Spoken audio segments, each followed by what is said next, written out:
À peine revenus d'Addis Abeba, les pongistes béninois s'envolent ce jeudi pour Lagos. Ils prendront part au First Mentor Mukail Adetokunbo Abiru Nigeria Miss Team Open Championship qui démarre ce 31 octobre pour prendre fin le 2 novembre 2024. En prélude à cette expédition, le président de la Fédération béninoise de tennis de table était face à la presse ce mardi pour les tenants et aboutissants. C'est une nouvelle compétition qui a été mise en place par la Fédération nigériane de tennis de table sous l'égide, sous le financement d'un sénateur nigérien, sénateur Mukail, sénateur nigérien qui a voulu essayer une formule spéciale de compétition.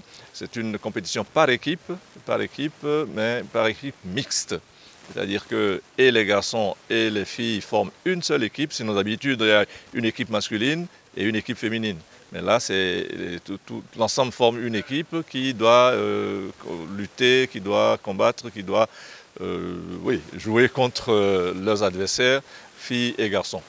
Nous avons l'équipe, les finalistes en fait, du dernier championnat. L'équipe est constituée de deux ou trois athlètes de chaque sexe. Nous avons estimé qu'il était bon d'ajouter les champions des U21, qui sont les jeunes seniors donc, qui sont d'ailleurs identifiés pour participer au tournoi international de la francophonie qui aura lieu, c'est une première aussi, à Abidjan en décembre. Donc c'est un peu un tremplin pour les mettre en jambe déjà, pour les habituer à la compétition. Du côté du Nigeria, c'est une bonne préparation pour eux. Et donc ils complètent l'équipe des quatre finalistes du championnat senior. Le tournoi en fait va se constituer il y aura des groupes, au moins 16 équipes seront présentes. Et il y aura des groupes où il faudra essayer de sortir des groupes pour entrer en en quart de finale et pour participer donc aux éliminatoires directs. Donc ça va être dur, ça va prendre de la durée parce que chaque match entre deux équipes peut prendre pratiquement 1 heure en fonction de l'intensité des matchs. En fait, c'est un tournoi mixte. Alors, la première épreuve, ça va être justement l'épreuve mixte, double mixte. Donc, un homme et une dame vont affronter l'équipe adverse, un homme et une dame. La deuxième épreuve, ça va être un match individuel entre l'une des filles qui n'aura pas joué le double mixte.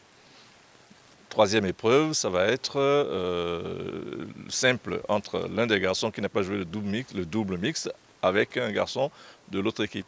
Quatrième épreuve, ça va être double dame. Et cinquième épreuve, double messieurs. Les joueurs sont prêts, ils sont en jambes, ils n'attendent qu'à croiser les raquettes avec leurs adversaires. En plus, c'est au Nigeria, donc ça sera forcément chaud. Nous les accompagnons pour qu'ils puissent y aller, pour qu'ils puissent s'amuser tout en se préparant pour d'autres challenges.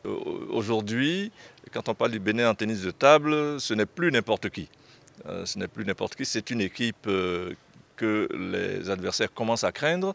Il faut saluer l'effort du gouvernement qui apporte la subvention régulièrement et qui nous a octroyé une subvention assez intéressante cette année. Sauf que nous avons beaucoup de compétitions, nous avons beaucoup de choses à faire, ce qui fait que ça ne suffit pas.